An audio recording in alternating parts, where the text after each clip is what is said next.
your lymph tissue for foreign invaders. That's what they do. They're checking and they're sampling, checking and sampling everything. And if it finds a foreign invader, it sets off a very complex system to actually attack it. And that's on that slide that I skipped. That showed all of that big long diagram. I skipped that there. And your tonsils do that.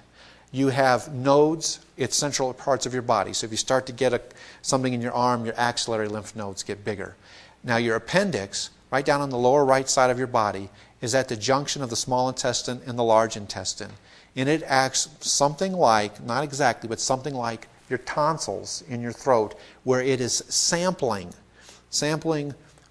the contents of doo-doo before it goes into the large intestine there. And it's looking for pathogens. And if it finds those pathogens, it'll set off a series of events causing a proliferation of all of those cells which are on that slide in order for those pathogens to be attacked. Because in many ways, the colon, the large intestine, is more susceptible to those pathogens than the small intestine because of changes in its acid level and everything else. So that's what it's doing in an adult. I assume it's going to do something like that in the baby, though probably not necessarily in utero, unless it was exposed to an infection. But that's what an appendix does in an adult. Yes, sir.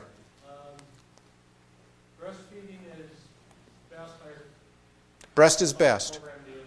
Okay. 18 to 24 months is, rather than 9 months or 12 months, is best to go longer than shorter? Well, it is. In the big broad sense, it would be better if you went longer. However, everybody realizes that there's this transition point from breast to formula and other feeding, and that's based on a whole host of issues that are going on in the home and the family that have impact on that. So can I say you should breastfeed for 24 months? I can't say that because I don't know their particular area.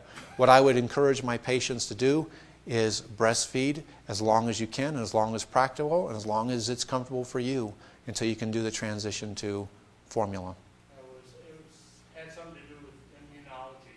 The longer you go, the better off it is later on in life. On the placenta, what's the length of time that you allow the woman to, or keep the placenta attached to the baby, rather than just snipping it off like they do nowadays? Well, I'm not sure exactly understand the question. How long should you leave the placenta attached to the... Doesn't it pulsate or something? Yeah, but there's nothing wrong with what's being done now. So when a baby comes out, suction the head, deliver the baby, and we clamp off the placenta because we don't want it to bleed out. We don't want it to bleed out because if the placenta has torn or ripped from the uterus, it also provides an avenue for mom's blood to also escape from that body. So that's why it's clamped.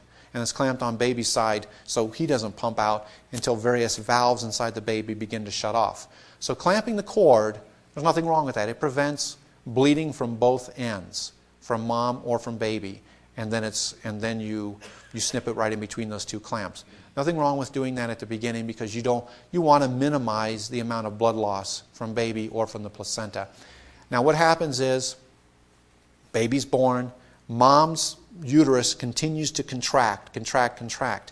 And what that's doing for mom's benefit is all of the blood vessels on the inside of her uterus that are there where the placenta is attaching, her cells inside her uterus are pinching those off, pinching the bleeders off altogether, and that is what is helping the placenta then to detach from the uterus. So you want that uterus soon after delivery to start to clamp down, to start to close, to start to pinch off those bleeders. But you obviously don't want it to clamp down tight before the placenta is born, and that's why soon after delivery you go to work to have the delivery of the placenta.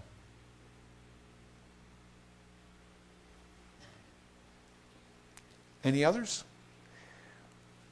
Oh, yes, sir. What's the reason for the fallopian tubes to be open to the abdomen? In other words, why are they open into the abdomen? Why not have a closed tube system? I don't know. I didn't design it. So I can't, all those questions on why is it designed like this, I can maybe give some answers if I know, but I don't know why the Lord had it designed in that particular way. I can't answer that, but they are. All I know is that they are open to that.